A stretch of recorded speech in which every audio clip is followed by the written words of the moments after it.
Sejam todas, todos e todes muito bem-vindos ao nosso podcast Ciência Acessível.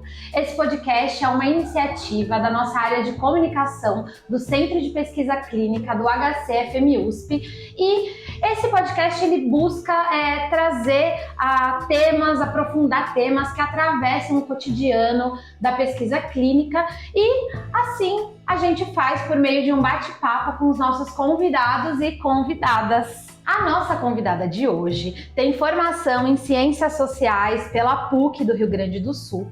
Escreveu todo o seu trabalho de conclusão de curso em linguagem neutra, mas hoje ela prefere chamar de linguagem inclusiva. Já trabalhou como educadora comunitária aqui no nosso centro de pesquisa e hoje presta assistência em pesquisa clínica, tendo trabalhado em diversos estudos para doenças como HIV, dengue e Covid. O nome dela é Carlota Miranda. Seja bem-vinda, Carlota. Obrigada, eu quero agradecer pelo convite. Obrigada a todos. Bom, vamos começar então. A gente tem uma lista de perguntas para te fazer, porque é um tema muito polêmico. A gente sente que não é um tema disseminado. Então, eu acho que hoje a conversa vai servir muito para isso. E você vai ajudar muito a gente a chegar nesse ponto que é tão importante. Não só aqui no centro de pesquisa, né? Mas, enfim, para todo o público externo que vai ouvir a gente. Primeira coisa que eu queria te perguntar é: como que a linguagem, não vou chamar de linguagem neutra, né? Vou chamar de linguagem inclusiva. Como que a linguagem inclusiva apareceu na sua trajetória de vida? Tá, eu acho que depois eu vou poder explicar essa diferença de linguagem neutra e inclusiva. Com certeza. Se você quiser falar agora também, fica à vontade. Tá. É um posicionamento muito mais estratégico usar linguagem inclusiva do que neutra, porque a gente enfrenta uma resistência de diversos setores sociais e principalmente repartições públicas em utilizar a linguagem neutra. Entendi. Então eu prefiro usar a linguagem inclusiva, que eu acho que isso assim faz com que algumas barreiras elas vão caindo por terra. Mas linguagem inclusiva e neutra seriam basicamente a mesma coisa, só que na linguagem neutra você vai ter alguns sistemas gramaticais que vai mudar toda a composição da gramática da língua portuguesa. Por exemplo, o sistema gramatical elo, sistema gramatical ile, que são sistemas diferentes. Tá. Então, voltando, na verdade, a linguagem inclusiva, eu vou usar barra neutra, ela entrou na minha vida em 2014, eu sou uma travesti, eu entendo meu gênero como não binário, minha expressão de gênero é feminina, mas sendo uma pessoa transgênero, eu entendo que pessoas transgênero não são pessoas binárias, são pessoas não binárias. E a linguagem neutra ela é exatamente para que essas pessoas possam ser incluídas no dia a dia, porque nós, como pessoas trans não binárias, nós vivemos uma outra performance e realidade do gênero, que não é só masculino ou feminina. Então a linguagem neutra é para incluir pessoas que não utilizam pronome nem masculino e nem feminino, né? Que são as pessoas trans não binárias, são as pessoas de gêneros divergentes, as pessoas agênero, que seria uma pessoa que não expressaria nenhum tipo de gênero, seja binário ou não binário. Certo. E aí em 2014, quando eu passei a viver socialmente como uma pessoa trans, eu passei a incorporar também, porque desde aquele momento eu entendia meu gênero como sendo não binário. E naquele momento eu tinha uma outra performance de gênero, né? A minha performance não era feminina, enfim, eu estava passando por um processo físico também de mudanças físicas, isso não acontece do dia para a noite. Então naquele momento eu usava muito pronome neutro. Hoje em dia independe, podem usar pronome feminino, pronome neutro. Atualmente as pessoas usam mais o pronome feminino, mas o neutro também. Mas eu continuo fazendo essa luta pela inclusão de pronomes neutros, de linguagem inclusiva. Linguagem inclusiva seria aquela linguagem onde você pode substituir o artigo masculino ou feminino por pessoa. Certo. que é mais fácil, porque as pessoas têm uma certa dificuldade de fazer a flexão do A e do O pelo E ou pelo U, né? Que seria ele ou elo. Sim. Então, a linguagem, inclusive, é no sentido assim, de ser mais democrática e das pessoas conseguirem usar de uma forma mais fácil. Claro, e resistirem menos também, né, a isso. Exatamente. Né? Eu entendo. Muito bom, tem todo sentido. E quando eu fiz sua apresentação, eu comentei, né, dentro do seu TCC em Ciências Sociais, que você fez o TCC inteiro em linguagem neutra / inclusiva. Como foi isso para você? Por que você fez isso? O que você queria atingir com isso?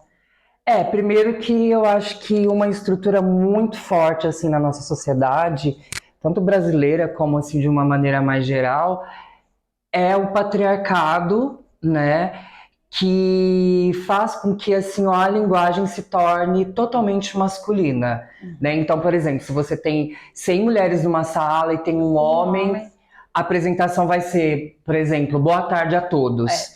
Então, eu acho que isso invisibiliza não só pessoas trans, como pessoas cisgêneras, como mulheres que vêm fazendo, né, sejam cis ou sejam trans, mas agora eu vou falar das pessoas cis, que vem fazendo, né, uma luta pelos direitos, né, de ser mulher, de ser respeitada, né, de estar incluída, seja no mercado de trabalho, seja em vários setores da sociedade. Então, pensando nisso também, eu resolvi escrever, porque as feministas, elas utilizam, né, sejam as feministas cis ou as transfeministas, geralmente elas utilizam o pronome feminino antes do pronome masculino quando vão escrever ou quando vão falar, para trazer também visibilidade para as identidades femininas. E eu queria também que isso foi em 2016, naquele momento assim não se falava muito, era realmente uma batalha você falar sobre linguagem inclusiva neutra. Era uma coisa meio absurda, assim. Só que se a gente for pensar, eu não sou linguista, enfim, mas se a gente for pensar na língua, a língua ela tem um movimento, ela tem uma flexibilidade. Tanto que no Brasil colônia a gente usava voz micê e a língua foi se modificando. Então, é uma falácia dizer que a língua não pode ser modificada. Claro. A língua é modificada em vários contextos. A gente teve uma reforma aí da língua portuguesa que acentos foram retirados, palavras foram reescritas. Então, eu acho que a resistência assim, da linguagem não binária, da linguagem neutra, né, que está dentro da não binaridade também, inclusiva, é uma resistência moral, uma resistência política, né?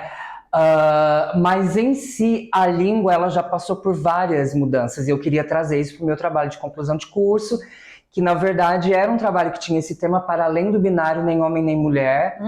Era a história de vida de uma pessoa intersexo, né, que é uma pessoa que tem uma questão anatômica, fisiológica, hormonal, onde essa pessoa, muitas vezes, ela nasce não só com uma genitália, né, essa pessoa, então, ela não é uma pessoa com uma genitália que a gente costuma ver, né, o pênis ou vagina. Essa pessoa vai ter uma complexidade, né, tanto anatômica, física, hormonal, enfim. E essa pessoa usava pronome neutro e eu também usava. E eu pensei, por que não escrever essa monografia colocando, né? Porque daí eu apresento essa linguagem.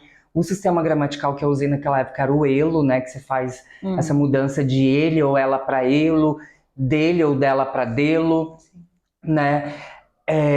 Nelo, enfim, né? Você vai fazendo essa modificação. Então eu usei esse sistema para contemplar essa pessoa que estava fazendo parte da minha pesquisa, né? E para apresentar também para a academia, porque naquele momento eu era a única pessoa escrevendo uma monografia utilizando linguagem neutra e inclusiva, né? Então eu faço ali um glossário para poder também deixar bem simples assim para entendimento das pessoas que iriam ler, né? A minha monografia, explicando, né, justificando por que eu estava fazendo aquilo e como se utiliza também dando exemplos no dia a dia dessa linguagem. E como que foi a recepção das pessoas que leram o seu TCC? Não sei se teve banca, não sei como que foi. Teve resistência, teve preconceito? Como que eles expressaram isso? Porque de fato foi uma coisa única naquele momento, né? Sim. Como que foi? Olha, como eu desenvolvi isso durante uns 2 anos, porque foi a partir de 2014, eu acho que houve um movimento de transformação lá na PUC do Rio Grande do Sul, em Porto Alegre, porque era uma pessoa em trânsito de gênero dentro da universidade, aparecendo muito por causa da sua estética, né? Mas também fazendo uma resistência e confrontando o programa de Ciências Sociais, que era um programa muito eurocentrista, né? Então isso também modificou um pouco o próprio currículo do curso, porque quem me orientou foi uma professora, uma antropóloga, e ela começou a trazer textos sobre gênero, sobre sexualidade para dentro da sala de aula. E aí a gente começou a trabalhar isso também. Por incrível que pareça, por ser, né, uma universidade católica, enfim, né? Mas a recepção foi boa, eu não tive problema com isso. Na verdade, as questões que foram tratadas durante a defesa da monografia foram questões estruturais do trabalho. Que legal. Mas mais adiante, na minha formatura, porque eu não era retificado, os documentos não eram retificados, eu tive um pouco de problema porque não queriam deixar eu apresentar essa monografia com o meu nome de Carlota. E aí eu fui para a internet, pedi ajuda de algumas pessoas amigas e descobri que tinha uma brecha numa lei que você poderia publicar um trabalho, seja literário, seja acadêmico, usando um pseudônimo. Então eu fiz uma negociação para usar o meu nome como se fosse um pseudônimo, porque para mim não fazia sentido eu botar um nome morto, que já não me representava mais, num trabalho onde eu estava falando sobre questões de gêneros divergentes, gêneros trans, não binários. Claro, claro. E dentro da fala que você fez, né, mais no início da nossa conversa, você colocou como é importante também a utilização desse tipo de linguagem, não só para as pessoas trans ou que se reconhecem não binárias, enfim, mas também, por exemplo, para mulheres Sim, cis, exato. Né? E é muito engraçado que eu vejo que muitas mulheres não reconhecem isso.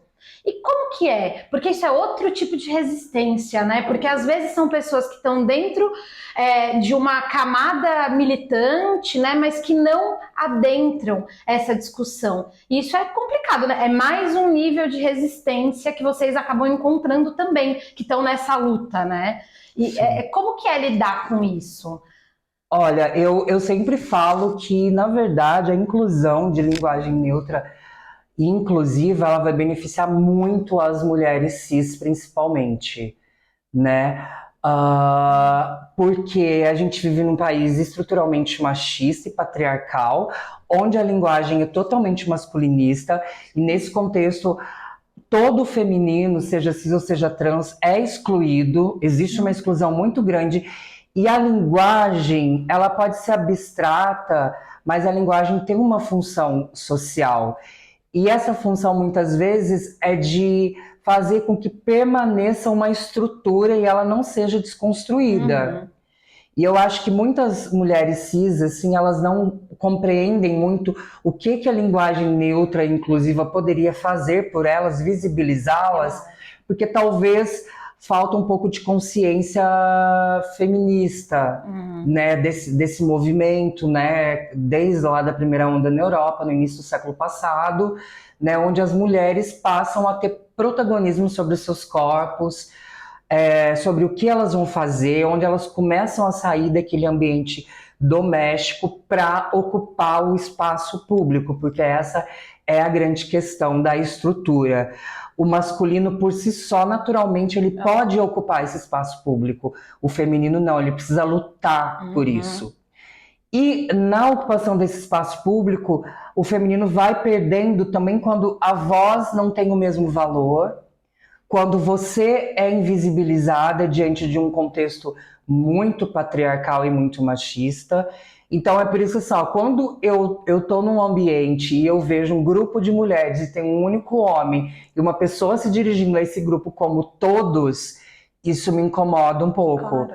Porque, enfim, isso para mim já me desperta aquele gatilho, assim, porque eu venho trabalhando com isso, então... E a linguagem também é sobre isso, como tudo na vida, é sobre prática. Aham. É sobre você praticar e é sobre você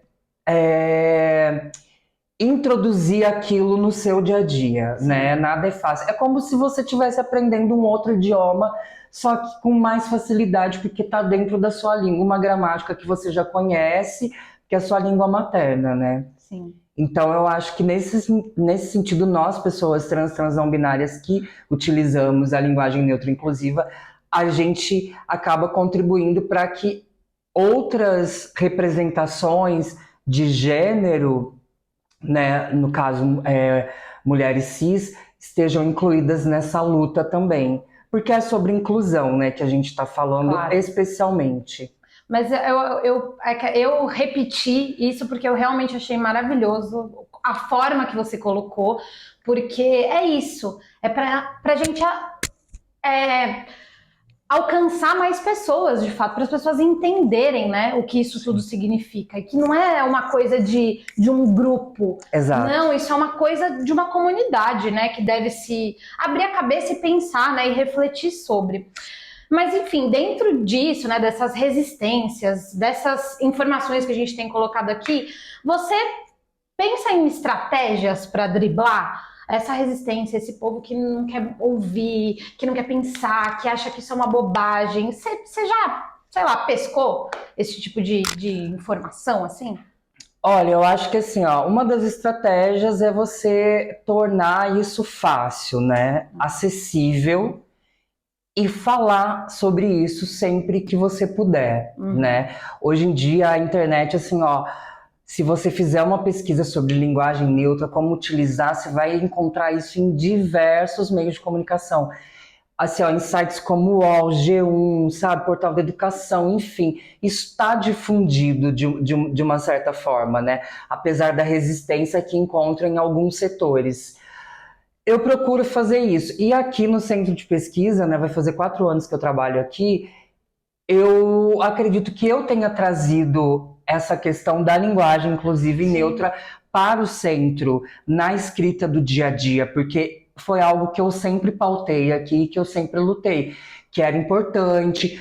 Eu acho que eu estou me adiantando talvez um pouco, que talvez a gente fale sobre pesquisa clínica, mas, por exemplo, nós temos pessoas voluntárias ou voluntários, né? E tem 2 maneiras da gente usar a linguagem, inclusive ou neutra, que não se identificam com pronome masculino e feminino, ou aquelas pessoas também que talvez possam se identificar, mas elas estão num processo da caminhada delas enquanto pessoas trans, onde esteticamente elas sofrem muita transfobia, porque elas estão fora desse binômio masculino e feminino. Então, usar a linguagem neutra com essas pessoas é uma maneira de fazer com que elas se sintam confortáveis nesse espaço que deve trazer esse conforto, essa segurança para elas.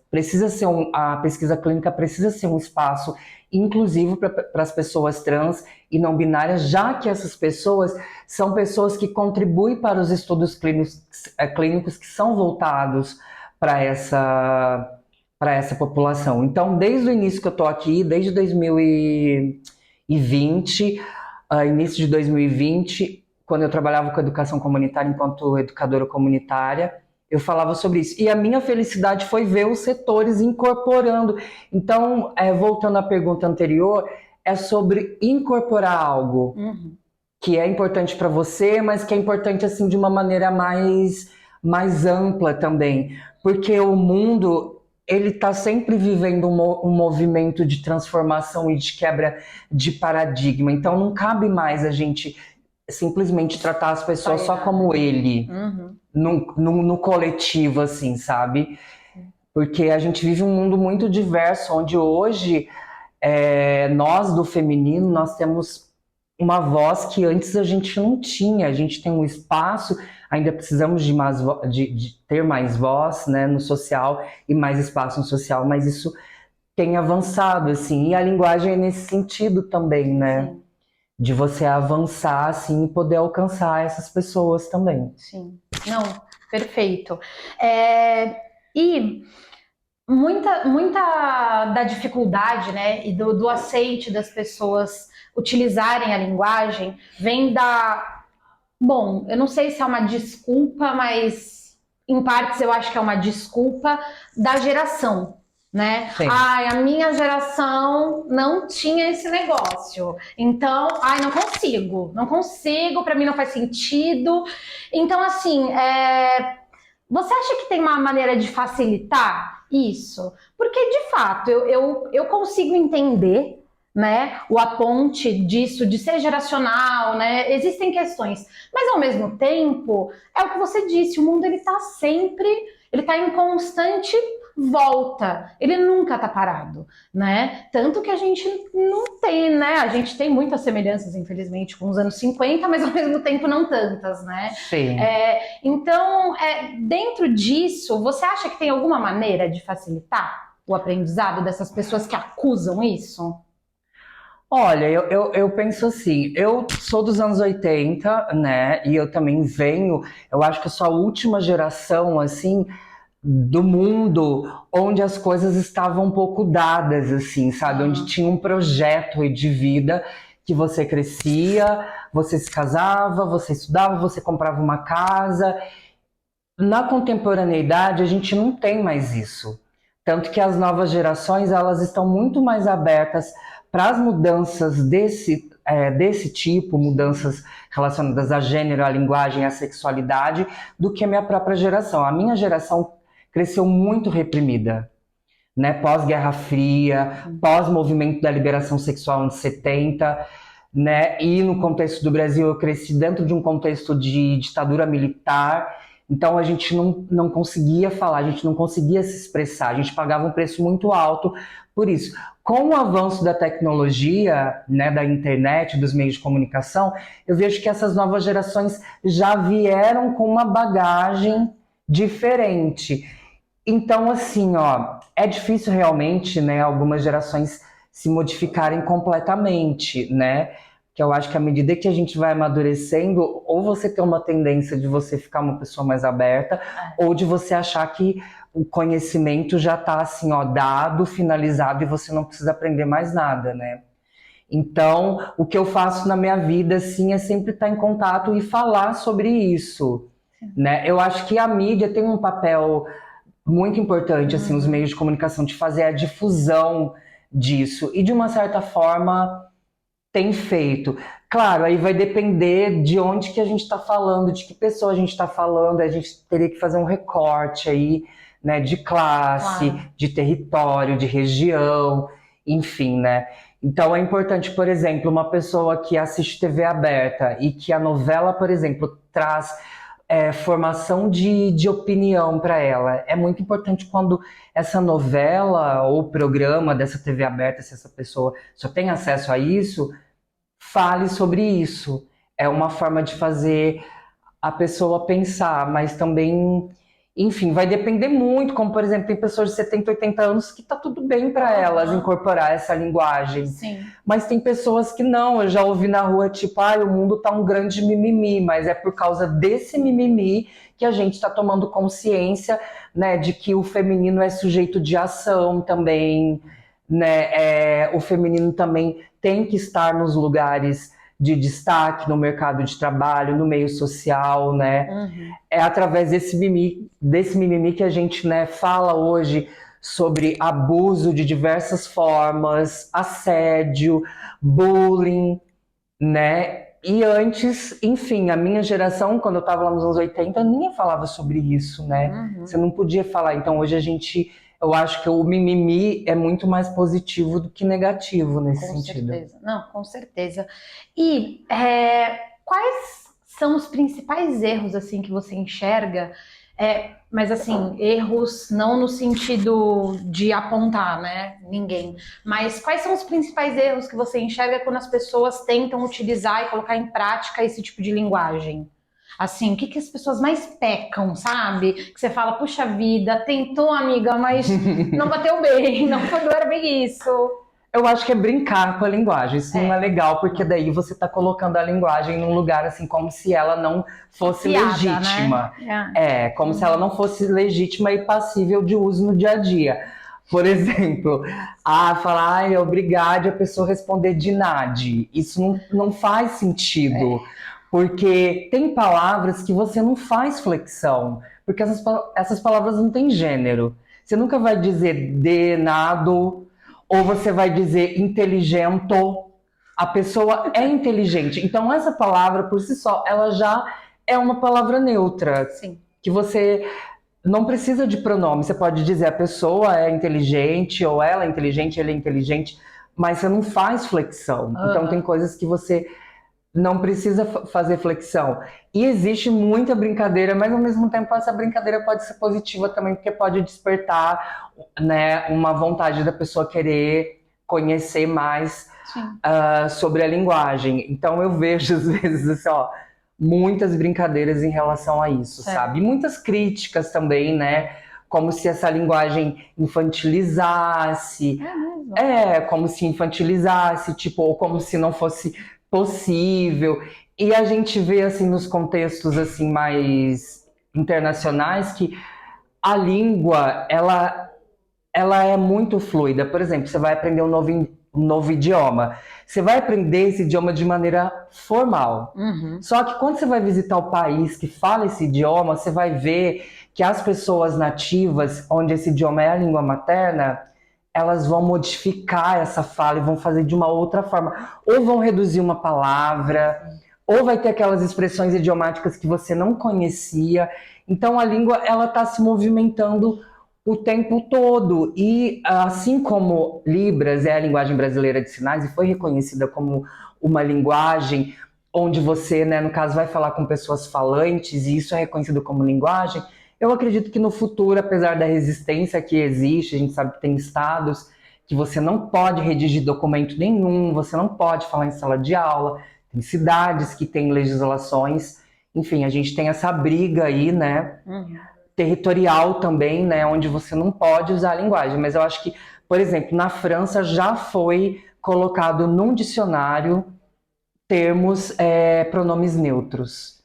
E o francês é uma língua muito parecida com o português, que é toda atravessada por artigos, né? Então fica às vezes... Mas ainda assim você consegue. O inglês já é uma língua muito mais neutra, assim, porque né, você não usa artigo para muitas palavras, né? Sim. Então, daí você vê assim, que tem maneiras de você justificar o uso dessa linguagem também, porque nem toda língua vai ser totalmente atravessada por pronome masculino ou feminino. O alemão, por exemplo, tem um pronome neutro para criança. Criança não tem pronome masculino ou feminino.